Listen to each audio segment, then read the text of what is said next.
Hi friends, welcome all. ഇന്ന് നമ്മൾ discuss ചെയ്യുന്ന topic cost volume profit analysis എന്നുള്ള ഒരു ഏരിയയാണ്. മാർജിനൽ കോസ്റ്റിംഗ് പ്രിൻസിപ്പിൾസ് യൂസ് ചെയ്തുകൊണ്ട് പ്രോഫിറ്റ് പ്ലാനിങ്ങിന് വേണ്ടി യൂസ് ചെയ്യുന്ന ഒരു ടെക്നിക്കാണ് CVP അനാലിസിസ് എന്ന് പറയുന്നത്. സോ CVP അനാലിസിസ് എന്ന് പറഞ്ഞാൽ നമുക്കറിയാം, ഒരു ഓർഗനൈസേഷൻ്റെ പ്രോഫിറ്റിനെ ഇൻഫ്ലുവൻസ് ചെയ്യുന്ന ഒരുപാട് ഫാക്ടേഴ്സ് ഉണ്ടായിരിക്കും. അതിൽ ഏറ്റവും സിഗ്നിഫിക്കൻ്റ് ആയിട്ട് വരുന്ന ഫാക്ടേഴ്സാണ് കോസ്റ്റും വോളിയം ഓഫ് ആക്ടിവിറ്റിയും. സോ ഈ കോസ്റ്റും വോളിയവും പ്രോഫിറ്റും തമ്മിലുള്ള റിലേഷൻഷിപ്പ് പഠിക്കാൻ വേണ്ടിയിട്ടാണ് നമ്മൾ CVP അനാലിസിസ് എന്ന് പറയുന്ന ടൂൾ യൂസ് ചെയ്യുന്നത്. സോ CVP അനാലിസിസ് വഴി എന്താണ് ചെയ്യുന്നത്? ഒരു ഓർഗനൈസേഷൻ്റെ കോസ്റ്റ്, വോളിയം, പ്രോഫിറ്റും തമ്മിൽ റിലേഷൻഷിപ്പ് അനലൈസ് ചെയ്തുകൊണ്ട് പ്രോഫിറ്റ് പ്ലാനിങ് നടത്തുകയാണ് ചെയ്യുന്നത്. ദെൻ ഈ CVP അനാലിസിസ് ചെയ്യുന്നതിന് വേണ്ടിയിട്ട് ഒരുപാട് അസംഷൻസ് നമ്മൾ വെക്കുന്നുണ്ട്. അതിൽ ഫസ്റ്റ് വൺ പറയുന്നത്, changes in the level of revenues and cost arise only because of changes in the number of product units produced and sold.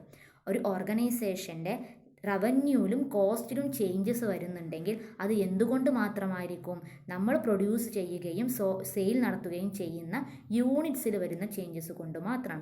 So കോസ്റ്റും റവന്യൂ ചേഞ്ച് ചെയ്യുന്നതിൽ ഒരേ ഒരു ഫാക്ടർ എന്ന് പറയുന്നത് ലെവൽ ഓഫ് ആക്ടിവിറ്റി അല്ലെങ്കിൽ volume of output ആണ്. അതാണ് first assumption പറയുന്നത്. ദെൻ സെക്കൻഡ് അസംഷൻ പറയുന്നത്, the total cost can be classified into fixed cost and variable cost. കോസ്റ്റിനെ നമുക്ക് ഫിക്സ്ഡ് എന്നും വാരിയബിൾ എന്നും പറഞ്ഞ് ക്ലാസിഫൈ ചെയ്യാം. ഫിക്സ്ഡ് കോസ്റ്റ് ടോട്ടൽ എപ്പോഴും ഫിക്സ്ഡ് ആയിരിക്കും, അത് ചേഞ്ച് ചെയ്യുന്നില്ല. പക്ഷേ variable cost per unit variable cost per unit fixed ആണ്, പക്ഷേ ടോട്ടൽ വാരിയബിൾ കോസ്റ്റ് വാരി ചെയ്തുകൊണ്ടിരിക്കും. ദെൻ നെക്സ്റ്റ് വൺ പറയുന്നത്, when represented graphically the behaviours of total revenues and total cost are linear in relation to output level with a relevant change. അതായത് നമ്മളിത് ഈ പറയുന്ന revenue, cost, ഔട്ട്പുട്ടൊക്കെ graphically represent ചെയ്യുമ്പോൾ റവന്യൂസിലും കോസ്റ്റിലും വരുന്ന ചേഞ്ചസ് അല്ലെങ്കിൽ റവന്യൂൻ്റെയും കോസ്റ്റിൻ്റെയും ബിഹേവിയർ എന്ന് പറയുന്നത് ഔട്ട്പുട്ട് ലെവലിനനുസരിച്ചിട്ട് ചേഞ്ച് ചെയ്യും. ദാറ്റ് മീൻസ് ഔട്ട്പുട്ട് ലെവലിൽ വരുന്ന പ്രൊപ്പോർഷനേറ്റ് ആയിട്ടുള്ള ചേഞ്ചസ് തന്നെയായിരിക്കും ഈ ടോട്ടൽ റവന്യൂസിലും ടോട്ടൽ കോസ്റ്റിലും വരുന്നത്. അതാണ് അവിടെ ഒരു ലീനിയർ റിലേഷൻഷിപ്പ് ഉണ്ട് എന്ന് പറയുന്നത്. ഔട്ട്പുട്ടിൽ വരുന്ന ചേഞ്ചസിനനുസരിച്ചിട്ടുള്ള ഒരു പ്രൊപ്പോർഷനായിട്ടുള്ള ചേഞ്ചസ് ആണ് ടോട്ടൽ റവന്യൂവിനും ടോട്ടൽ കോസ്റ്റിലും വരുന്നത്. സോ അവിടെ ഒരു ലീനിയർ റിലേഷൻഷിപ്പ് ഉണ്ട്. Then selling price, variable cost per unit and total fixed cost are known and constant. CVP analysis നടത്താൻ നമുക്ക് ബേസിക്കലി ആവശ്യമുള്ള 3 ഫാക്ടേഴ്സാണ് selling price, variable cost per unit and total fixed cost. Then ഈ പറയുന്ന 3 ഫാക്ടേഴ്സും നമുക്ക് available ആണ്, non ആണ്. Then അതോടൊപ്പം അത് കോൺസ്റ്റൻ്റ് ആണ്, അത് ചേഞ്ച് ചെയ്യുന്നില്ല എന്നുള്ളൊരു അസംഷനും കൂടി CVP അനാലിസിസ് വെക്കുന്നുണ്ട്. Then the analysis either covers a single product or assumes that the proportion of different products when multiple products are sold will remain constant as the level of total units sold changes. അതായത് ഇവിടെ പറയുന്നത് ഇത്രയേ ഉള്ളൂ, ഒന്നുകിൽ ആ ഒരു organisation ഒരു single product ആവും പ്രൊഡ്യൂസ് ചെയ്യുന്നുണ്ടാവുക, അല്ലെങ്കിൽ ഒരു പ്രോഡക്റ്റ് മിക്സ്, ഡിഫറെൻറ്റ് പ്രോഡക്ട്സിൻ്റെ ഒരു പ്രപ്പോർഷൻ അല്ലെങ്കിൽ ഒരു കോമ്പോസിഷൻ അവിടെ വരുന്നുണ്ടാവും. രണ്ടാണെങ്കിലും അത് കോൺസ്റ്റൻ്റ് ആണ്, അതിൽ ചേഞ്ചസ് വരുന്നില്ല എന്നുള്ളതാണ് മറ്റൊരു അസംഷൻ. ദെൻ നെക്സ്റ്റ് വൺ പറയുന്നത്, all revenues and cost can be added, subtracted and compared without taking into account the time value of money. That means time value of money consider ചെയ്യാതെയാണ് ഇവിടെ നമ്മൾ കോസ്റ്റും റവന്യൂസും ഒക്കെ consider ചെയ്യുന്നത് എന്നുള്ളതാണ് പറയുന്നത്. Then next പറയുന്നത്, ഈ CVP അനാലിസിസിൻ്റെ ഒരു ഇമ്പോർട്ടൻസ്. CVP അനാലിസിൻ്റെ ഇമ്പോർട്ടൻസ് നമ്മൾ ഓൾറെഡി പറഞ്ഞു. Cost, volume, profit relationship study ചെയ്യുകയാണ്. അവിടെ മെയിൻ പർപ്പസ് എന്ന് പറയുന്നത് പ്രോഫിറ്റ് പ്ലാനിങ് ആണ്. സോ അതുകൊണ്ട് തന്നെ ഈ CVP അനാലിസിസ് യൂസ് ചെയ്തുകൊണ്ട് ഒരു സ്പെസിഫിക് വോളിയം ഓഫ് ഔട്ട്പുട്ടിന് ചേഞ്ചസ് വരുമ്പോൾ അത് എത്രത്തോളം ചേഞ്ചസ് കോസ്റ്റിൽ കൊണ്ടുവരുന്നുണ്ട്, സോ അത് എത്രത്തോളം പ്രോഫിറ്റിൽ ചേഞ്ചസ് കൊണ്ടുവരുന്നുണ്ട് എന്നുള്ളതൊക്കെ നമുക്ക് മനസ്സിലാക്കാൻ കഴിയും. അതോടൊപ്പം തന്നെ ഒരു ബിസിനസ്സിന് ബ്രേക്ക് ഈവൻ ചെയ്യണമെന്നുണ്ടെങ്കിൽ എത്ര യൂണിറ്റ് പ്രൊഡ്യൂസ് ചെയ്യണം, അല്ലെങ്കിൽ എത്ര യൂണിറ്റ് സെയിൽ നടത്തുമ്പോഴാണ് ബ്രേക്ക് ഈവൻ പോയിന്റിൽ എത്തുന്നത്. ബ്രേക്ക് ഈവൻ പോയിന്റ് എന്ന് പറഞ്ഞാൽ എന്താണ്? പ്രോഫിറ്റും ഇല്ല, ലോസും ഇല്ലാത്ത സിറ്റുവേഷൻ. സോ അങ്ങനെ ബ്രേക്ക് ഈവൻ ലെവലിലേക്ക് എത്താൻ എത്ര യൂണിറ്റ് പ്രൊഡ്യൂസ് ചെയ്യണം അല്ലെങ്കിൽ സെയിൽ നടത്തണം, അതോടൊപ്പം തന്നെ എത്രത്തോളം ചേഞ്ചസ് പ്രോഫിറ്റിൽ വരുന്നുണ്ട് due to variations in output. നമ്മുടെ ഔട്ട്പുട്ടിൽ വേരിയേഷൻസ് വരുമ്പോൾ അത് എത്രത്തോളം ചേഞ്ചസ് പ്രോഫിറ്റിൽ കൊണ്ടുവരുന്നുണ്ട് എന്നുള്ളത് നമുക്ക് മനസ്സിലാക്കാൻ കഴിയും. ദെൻ നമ്മൾ ഉദ്ദേശിക്കുന്ന ഒരു സെയിൽസ് വോളിയം നടക്കുകയാണെങ്കിൽ നമുക്ക് എത്ര പ്രോഫിറ്റ് അറ്റൈൻ ചെയ്യാൻ കഴിയും. ഇനി നമ്മൾ ഉദ്ദേശിക്കുന്ന ഒരു പ്രോഫിറ്റ് കിട്ടണമെന്നുണ്ടെങ്കിൽ എത്ര യൂണിറ്റ് പ്രൊഡ്യൂസ് ചെയ്യണം അല്ലെങ്കിൽ വിൽക്കണം. ഇങ്ങനെയുള്ള കാര്യങ്ങളൊക്കെ മനസ്സിലാക്കാൻ നമുക്ക് CVP അനാലിസിസ് കൊണ്ട് കഴിയും. സോ ഈ CVP അനാലിസിസ് നമ്മൾ എന്തെല്ലാം കൺസിഡർ ചെയ്യും? സെല്ലിംഗ് പ്രൈസിലുള്ള ചേഞ്ചസ്, സെയിൽസിലുള്ള ചേഞ്ചസ്, വാരിയബിൾ കോസ്റ്റിൽ ചേഞ്ച് വരുമ്പോൾ, ഫിക്സഡ് കോസ്റ്റിൽ ചേഞ്ച് വരുമ്പോൾ, ഇതെല്ലാം എങ്ങനെയാണ് പ്രോഫിറ്റിനെ ഇൻഫ്ലുവൻസ് ചെയ്യുന്നത് എന്നുള്ളതാണ് നമ്മൾ CVP അനാലിസിസിലൂടെ പഠിക്കുന്നത്. സോ CVP അനാലിസിസിൻ്റെ ബേസ് എന്ന് പറയുന്നത് മാർജിനൽ കോസ്റ്റ് ഇക്വേഷൻ ആണ്. മാർജിനൽ കോസ്റ്റ് ഇക്വേഷൻ എന്ന് പറഞ്ഞാൽ നമ്മൾ മുന്നേ പറഞ്ഞിട്ടുണ്ട്, sales minus variable cost is equal to fixed cost plus or minus profit or loss. So marginal cost equation നമുക്ക് എങ്ങനെ റെപ്രസെൻറ്റ് ചെയ്യാം? Sales minus variable cost, that means S minus V is equal to C is equal to F plus or minus P. S എന്ന് പറഞ്ഞാൽ selling price per unit ആണ്, V means variable cost per unit, C എന്ന് പറഞ്ഞാൽ contribution, F എന്ന് പറഞ്ഞാൽ fixed cost. So ഇതാണ് marginal cost equation എന്ന് പറയുന്നത്. അതിന് നമ്മളൊരു സ്റ്റേറ്റ്മെൻറ്റ് ഫോർമാറ്റിലേക്ക് മാറ്റുകയാണെങ്കിൽ സെയിൽസ് 2 കോളത്തിൽ സെയിൽസ് പെർട്ടിക്കുലേഴ്സ് കോളത്തിൽ ആദ്യം കാണിക്കുക, ദെൻ എമൗണ്ട് കോളത്തിൽ എമൗണ്ട് കാണിക്കുക, അതിൽ നിന്ന് വാരിയബിൾ കോസ്റ്റ് ഡിഡക്റ്റ് ചെയ്യുക, അപ്പോൾ കിട്ടുന്ന എമൗണ്ടിനെയാണ് നമ്മൾ കോൺട്രിബ്യൂഷൻ എന്ന് പറയുന്നത്. അതിൽ നിന്ന് ഫിക്സ്ഡ് കോസ്റ്റ് കുറച്ചാൽ കിട്ടുന്നതിന് നമുക്ക് പ്രോഫിറ്റ് എന്ന് പറയാം. സോ ഈ മാർജിനൽ കോസ്റ്റ് ഇക്വേഷൻ തന്നെയാണ് CVP അനാലിസിസിലും ബേസ് എന്ന് പറയുന്നത്. ഇനി പറയുന്നത് CVP അനാലിസിസിൻ്റെ 2 അപ്ലിക്കേഷൻസ് അല്ലെങ്കിൽ ടൂൾസ് ആണ്. CVP അനാലിസിസ് നടത്തുന്നതിന് വേണ്ടി നമ്മൾ യൂസ് ചെയ്യുന്ന 2 ഇമ്പോർട്ടൻറ്റ് അനാലിസിസുകൾ അല്ലെങ്കിൽ ടൂൾസുകളെയാണ് നമ്മൾ കോൺട്രിബ്യൂഷൻ മാർജിൻ അനാലിസിസ് എന്നും ബ്രേക്ക് ഈവൻ അനാലിസിസ് എന്നും പറയുന്നത്. കോൺട്രിബ്യൂഷൻ മാർജിൻ അനാലിസിസ് കൊണ്ട് ഉദ്ദേശിക്കുന്നത് PV ratio, that means profit to volume ratio ആണ്. ദെൻ ബ്രേക്ക് ഈവൻ അനാലിസിസിൽ നമ്മൾ ബ്രേക്ക് ഈവൻ സെയിൽസും ബ്രേക്ക് ഈവൻ പോയിൻറ്റും കാര്യങ്ങളൊക്കെയാണ് പറയുന്നത്. അപ്പോൾ അത് നമുക്ക് PV റേഷ്യോ എന്താണെന്ന് നോക്കാം. സോ PV റേഷ്യോ എന്ന് പറഞ്ഞാൽ കോൺട്രിബ്യൂഷനും സെയിൽസും തമ്മിൽ റിലേഷൻഷിപ്പ് കാണിക്കുന്ന ഒരു റേഷ്യോ ആണ് PV റേഷ്യോ. ഇത് നമ്മൾ പ്രോഫിറ്റ് വോളിയം റേഷ്യോ അല്ലെങ്കിൽ കോൺട്രിബ്യൂഷൻ ടു സെയിൽസ് റേഷ്യോ എന്ന് പറയും. സോ സെയിൽസിൻ്റെ എത്ര പെർസെൻറ്റേജ് ആണ് കോൺട്രിബ്യൂഷൻ വരുന്നത് എന്ന് കാണിക്കുന്ന റേഷ്യോയാണ് PV റേഷ്യോ. അപ്പോൾ നമുക്ക് PV റേഷ്യോ എങ്ങനെ കാൽക്കുലേറ്റ് ചെയ്യാം? Contribution divided by sales into 100. അല്ലെങ്കിൽ മറ്റൊരു വഴിയിൽ PV റേഷ്യോ കാണാനുള്ള ഒരു ഇക്വേഷനാണ് changes in contribution or changes in profit divided by changes in sales into 100. ഒരു ഓർഗനൈസേഷൻ്റെ PV റേഷ്യോ എപ്പോഴും ഹയർ ആയിട്ട് വരാനാണ് ശ്രമിക്കുന്നത്. കാരണം higher the contribution higher will be the productivity and profitability. That means നമ്മൾ എത്രത്തോളം കോൺട്രിബ്യൂഷൻ കൂടുന്നുണ്ട് എന്നുള്ളത് സെയിൽസുമായി ബന്ധപ്പെട്ടിരിക്കുന്നതാണ്. സോ സെയിൽസിൽ വരുന്ന ചേഞ്ചസിനേക്കാൾ ചേഞ്ചസ് കോൺട്രിബ്യൂഷനിൽ വരുന്നുണ്ട്, അല്ലെങ്കിൽ സെയിൽസിൽ വരുന്നതിനേക്കാളുള്ള ഗ്രോത്ത് കോൺട്രിബ്യൂഷനിൽ വരുന്നുണ്ട് എന്നുള്ളതാണ് PV റേഷ്യോ ഹയർ ആകുമ്പോൾ നമ്മൾ മനസ്സിലാക്കേണ്ടത്. സോ ഒരു ഓർഗനൈസേഷന് PV റേഷ്യോ ഹയർ ആക്കാനാണ് ശ്രമിക്കുന്നത്.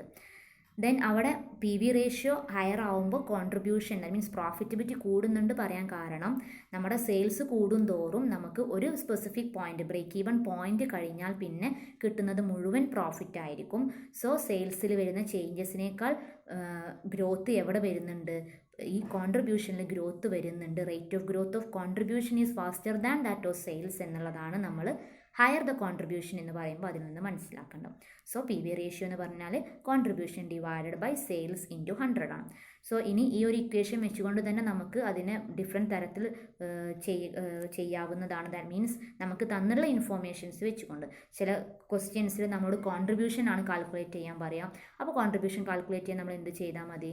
സെയിൽസിൻ്റെ സെയിൽസ് ഇൻറ്റു PV റേഷ്യോ ചെയ്താൽ കിട്ടുന്നതായിരിക്കും കോൺട്രിബ്യൂഷൻ. ദെൻ ഇനി കോൺട്രിബ്യൂഷനും PV റേഷ്യോയും തന്നിട്ടുണ്ടെങ്കിൽ നമുക്ക് എങ്ങനെ സെയിൽസ് കാൽക്കുലേറ്റ് ചെയ്യാം? C divided by PV ratio. Then CVP അനാലിസിസിൻ്റെ മറ്റൊരു അപ്ലിക്കേഷനാണ് ബ്രേക്ക് ഈവൻ അനാലിസിസ് എന്ന് പറയുന്നത്. ബ്രേക്ക് ഈവൻ എന്നോട് ഉദ്ദേശിക്കുന്നത് എന്താണ്? ഒരു ഓർഗനൈസേഷനിൽ പ്രോഫിറ്റും ലോസും ഇല്ലാത്ത സിറ്റുവേഷനെയാണ് നമ്മൾ ബ്രേക്ക് ഈവൻ എന്ന് പറയുന്നത്.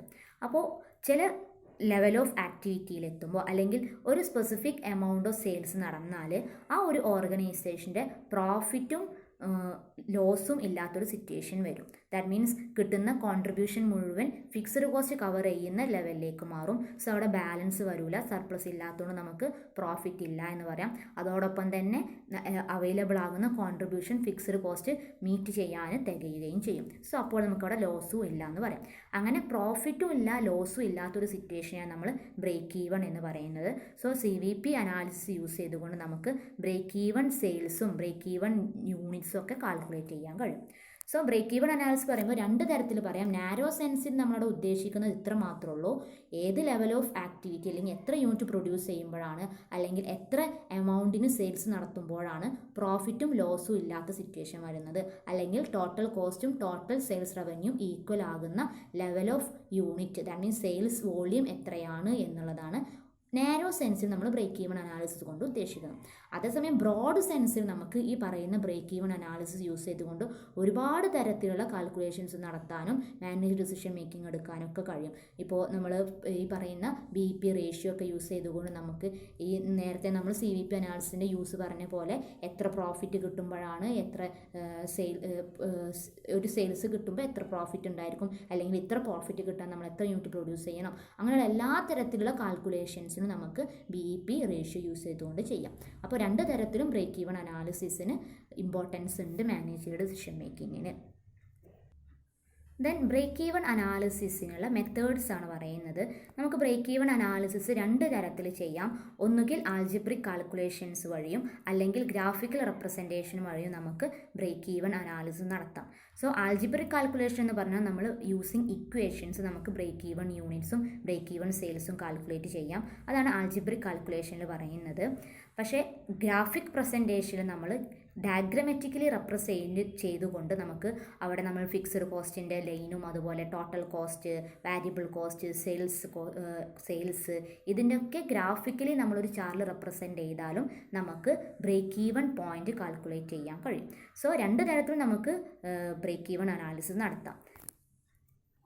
Then break even point in units calculate ചെയ്യാനുള്ള ഇക്വേഷൻ ആണ് break even point in units is equal to fixed cost divided by contribution per unit. അതായത് എത്ര യൂണിറ്റ് സെയിൽ നടത്തുമ്പോഴാണ് നമുക്ക് ബ്രേക്ക് ഈവൺ ലെവലിൽ എത്താൻ കഴിയുന്നത്, ദാറ്റ് മീൻസ് കോസ്റ്റും റവന്യൂം ഈക്വൽ ആകുന്നത് എന്ന് കാൽക്കുലേറ്റ് ചെയ്യാനുള്ള ഇക്വേഷനാണ് fixed cost divided by contribution per unit എന്ന് പറയുന്നത്. സോ ഒരു എക്സാമ്പിൾ കൊടുത്തിട്ടുണ്ട്. ABC limited manufacturing a single product incurring variable cost of ₹300 per unit and fixed cost of ₹2 lakh per month. If the product sells for ₹500 per unit, the break-even point shall be calculated as fixed cost divided by contribution per unit. ഇവിടെ fixed cost ആദ്യം നമുക്ക് കിട്ടേണ്ടത് fixed cost ആണ്. So fixed cost എത്രയാണ്, per month 2 lakhs ആണ് തന്നിട്ടുണ്ട്. Then contribution per unit വേണം. Contribution per unit എന്ന് പറഞ്ഞാൽ എന്താണ്, selling price minus variable cost per unit ആണ്. സെല്ലിംഗ് പ്രൈസ് എത്രയാണ്, 500 ആണ്. വാരിയബിൾ കോസ്റ്റ് 300 ആണ്.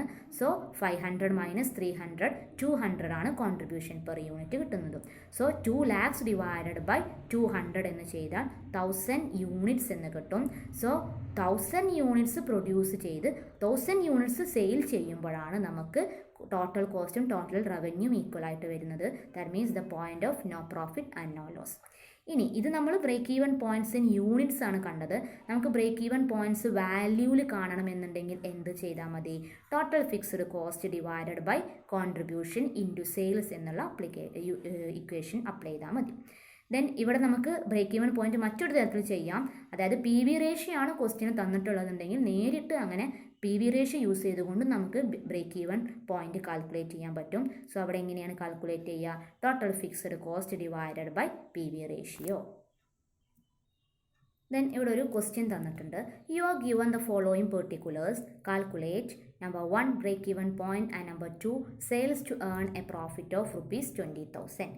ദെൻ നമുക്ക് എന്ത് കാൽക്കുലേറ്റ് ചെയ്യണം, ബ്രേക്ക് ഈവൻ പോയിന്റും കാൽക്കുലേറ്റ് ചെയ്യണം, sales to earn a profit of ₹20,000. That means 20,000 profit കിട്ടണം എന്നുണ്ടെങ്കിൽ എത്ര സെയിൽ നടത്തണം എന്നുള്ളതുമാണ് കാൽക്കുലേറ്റ് ചെയ്യേണ്ടത്. സോ നമുക്ക് തന്നിട്ടുള്ള ഇൻഫോർമേഷൻസ് എന്തൊക്കെയാണ്, fixed cost ₹1,50,000, variable cost ₹15 per unit, then selling price is ₹30 per unit. So നമുക്ക് ഈ തന്നിട്ടുള്ള ഇൻഫോർമേഷൻ വെച്ചിട്ട് ഏറ്റവും നല്ലത് എന്താണെന്ന് വെച്ചാൽ ആദ്യം തന്നെ ഒരു മാർജിനൽ കോസ്റ്റ് സ്റ്റേറ്റ്മെൻറ്റ് കാണിക്കുകയാണ് നല്ലത്. സോ ഇവിടെ മാർജിനൽ കോസ്റ്റ് സ്റ്റേറ്റ്മെൻറ്റ് നമുക്ക് പെർ യൂണിറ്റ് ബേസിലേ കാണിക്കാൻ കഴിയുള്ളൂ, കാരണം യൂണിറ്റ് സോൾഡ് നമുക്ക് തന്നിട്ടില്ല. സോ നമുക്ക് വേണമെന്നുണ്ടെങ്കിൽ നേരിട്ട് ഇക്വേഷൻ അപ്ലൈ ചെയ്യാം, അല്ലെങ്കിൽ sales minus variable cost then contribution വരെ പെർ യൂണിറ്റിൽ മാർജിനൽ കോസ്റ്റ് കാണിക്കുകയും ചെയ്യാം. സോ ഇവിടെ നമ്മൾ ഇക്വേഷൻ ബേസ് ചെയ്യുകയാണ് എന്നുണ്ടെങ്കിൽ, നേരിട്ട് ചെയ്യുകയാണ് എന്നുണ്ടെങ്കിൽ ആദ്യം നമുക്ക് എന്ത് കാൽക്കുലേറ്റ് ചെയ്യണം? Break even point. Break even point in units calculate ചെയ്യാനുള്ള ഇക്വേഷൻ എന്താണ്? Fixed cost divided by contribution per unit. ഇവിടെ ബ്രേക്ക് ഈവൺ പോയിന്റ് എന്ന് പറയുമ്പോൾ അത് യൂണിറ്റ്സ് ആണ് ഉദ്ദേശിക്കുന്നുണ്ടാവുക. ബ്രേക്ക് ഈവൺ സെയിൽസ് എന്ന് പ്രത്യേകം തന്നാലാണ് എത്ര സെയിൽസ് ആണ് എന്ന് നമ്മൾ കാണേണ്ടത്. എങ്ങനെ കണ്ടാലും പ്രശ്നമില്ല. സോ ബ്രേക്ക് ഈവൺ പോയിന്റ് എന്ന് പറഞ്ഞാൽ ഇക്വേഷനാണ് fixed cost divided by contribution per unit. Fixed cost നമുക്ക് ക്വസ്റ്റ്യൻ നേരിട്ട് തന്നിട്ടുണ്ട്. എത്രയാണ്? ₹1,50,000. ഇനി നമുക്ക് എന്ത് കാണണം? കോൺട്രിബ്യൂഷൻ പെർ യൂണിറ്റ് കാണണം. കോൺട്രിബ്യൂഷൻ പെർ യൂണിറ്റ് എന്ന് പറഞ്ഞാൽ എന്താണ്? Selling price minus variable cost per unit ആണ്. സെല്ലിംഗ് പ്രൈസ് ₹30 പെർ യൂണിറ്റ് തന്നിട്ടുണ്ട്, വാരിയബിൾ കോസ്റ്റ് ₹15 ആണ്. അങ്ങനെയാണെങ്കിൽ കോൺട്രിബ്യൂഷൻ പെർ യൂണിറ്റ് എത്ര ആയിരിക്കും? 30 മൈനസ് 15 ₹15. സോ BEP കാണാം. ഫിക്സ്ഡ് കോസ്റ്റിനടുത്ത് 1,50,000 divide by contribution per unit ₹15,000. എത്ര യൂണിറ്റ് കിട്ടും? 10,000 യൂണിറ്റ്. സോ 10,000 യൂണിറ്റ്സ് സെയിൽ നടത്തുമ്പോഴാണ് നമുക്ക് എന്ത് കവർ ചെയ്യാൻ കഴിയുന്നത്? ഫിക്സ്ഡ് കോസ്റ്റും കവർ ചെയ്തിട്ട്, ദാറ്റ് മീൻസ് പ്രോഫിറ്റും ലോസും ഇല്ലാത്ത സിറ്റുവേഷനിലേക്ക് എത്താൻ കഴിയുന്നത്. ദെൻ നെക്സ്റ്റ് പറയുന്നത് sales to earn a profit of ₹20,000. ഒരു ടാർഗറ്റ് പ്രോഫിറ്റ് കിട്ടാൻ വേണ്ടിയിട്ട് എത്ര സെയിൽസ് നടത്തണം എന്നുള്ളതാണ് ഇവിടെ കാൽക്കുലേറ്റ് ചെയ്യുന്നത്. സോ അതിനുള്ള ഇക്വേഷനാണ് fixed cost plus desired profit divided by contribution per unit into selling price per unit. അതായത് നമ്മൾ ഉദ്ദേശിക്കുന്ന പ്രോഫിറ്റ്, ദാറ്റ് മീൻസ് ഇവിടെ എത്ര തന്നിട്ടുണ്ട്? 20,000 രൂപ കിട്ടാൻ വേണ്ടിയിട്ട് എത്ര രൂപയുടെ സെയിൽസ് നടത്തണം, അതാണ് നമുക്ക് കണ്ടെത്തേണ്ടത്. അപ്പോൾ നമുക്ക് ആദ്യം എന്ത് വേണം? ഫിക്സ്ഡ് കോസ്റ്റ് വേണം. ഫിക്സ്ഡ് കോസ്റ്റ് നമുക്ക് തന്നിട്ടുണ്ട് എത്രയാണ്? ₹1,50,000. ദെൻ ഡിസയേർഡ് പ്രോഫിറ്റ് ക്വസ്റ്റിന് പറഞ്ഞിട്ടുണ്ട് 20,000 രൂപ പ്രോഫിറ്റ് കിട്ടാനുള്ള സെയിൽസ് ആണ്. സോ ഡിസയേർഡ് പ്രോഫിറ്റ് എന്തായിരിക്കും? ₹20,000 ആയിരിക്കും. ദെൻ കോൺട്രിബ്യൂഷൻ പെർ യൂണിറ്റ് നമ്മൾ ഓൾറെഡി കണ്ടു, എത്രയാണ്? 15 പെർ യൂണിറ്റ് ആണ്. Then selling price per unit ക്വസ്റ്റിന് തന്നിട്ടുണ്ട് ₹30 per unit. So fixed cost 1,50,000 plus desired profit 20,000 divided by contribution per unit 15 into selling price unit 30 ചെയ്താൽ കിട്ടുന്ന എമൗണ്ട് ആണ് 3,40,000. സോ അത് നമ്മൾ എന്ത് മനസ്സിലാക്കണം? 3,40,000 റുപ്പീസിൻ്റെ സെയിൽസ് നടത്തുമ്പോൾ ആ കമ്പനിക്ക് 20,000 രൂപയുടെ പ്രോഫിറ്റ് ഏൺ ചെയ്യാൻ കഴിയും. ഇനി ഈ sales to earn a profit of ₹20,000 കാണാൻ മറ്റൊരു ഇക്വേഷൻ ഉണ്ട്. ഒന്നുമില്ല, PV റേഷ്യോ ആണ് ക്വസ്റ്റ്യൻ തന്നിട്ടുള്ളത് എന്നുണ്ടെങ്കിൽ ആ PV റേഷ്യോ യൂസ് ചെയ്തുകൊണ്ട് നമുക്ക് എങ്ങനെയാണ് ഈ സെയിൽസ് ലെവൽ കാണുക എന്നുള്ളതാണ്. സോ അതിനുള്ള ഇക്വേഷനാണ് fixed cost plus desired profit divided by PV ratio. So fixed cost rupees എത്രയുണ്ട്? 1,50,000 പ്ലസ് പ്രോഫിറ്റ് 20,000, ടോട്ടൽ 1,70,000 വരും, divided by PV ratio. Divide by PV ratio നമ്മൾ എങ്ങനെ കാണുക? Contribution divide by sales into 100 ആണ്. കോൺട്രിബ്യൂഷൻ നമുക്കറിയാം 15 ആണ്, സെയിൽസ് എത്രയാണ്? ₹30 ആണ്. സോ 15 ഡിവൈഡഡ് ബൈ 30 ഇൻറ്റു 100 എന്ന് ചെയ്താൽ PV റേഷ്യോ 50% എന്ന് കിട്ടും. സോ 1,70,000 ഡിവൈഡഡ് ബൈ 50% ചെയ്താലും നമുക്ക് സെയിൽസ് ₹3,40,000 ചെയ്യും. സോ ഈ രണ്ട് ഇക്വേഷൻ അപ്ലൈ ചെയ്തുകൊണ്ടും നമുക്ക് ഈ പ്രോബ്ലം സോൾവ് ചെയ്യാം. നമുക്ക് അവൈലബിൾ ആയ ഇൻഫോർമേഷൻ ഏതാണോ അതനുസരിച്ചിട്ട് സോൾവ് ചെയ്യുകയാണ് വേണ്ടത്. സോ ഇത്രയും കാര്യങ്ങൾ ക്ലിയർ ആയിട്ടുണ്ടെന്ന് കരുതുന്നു. ഇനി നമുക്ക് break even analysis graphical representation പറയാനുണ്ട്. അത് നെക്സ്റ്റ് സെഷനിലാവാം. ഇതുവരെ എല്ലാം ക്ലിയർ ആയിട്ടെന്ന് കരുതുന്നു. Okay, thank U.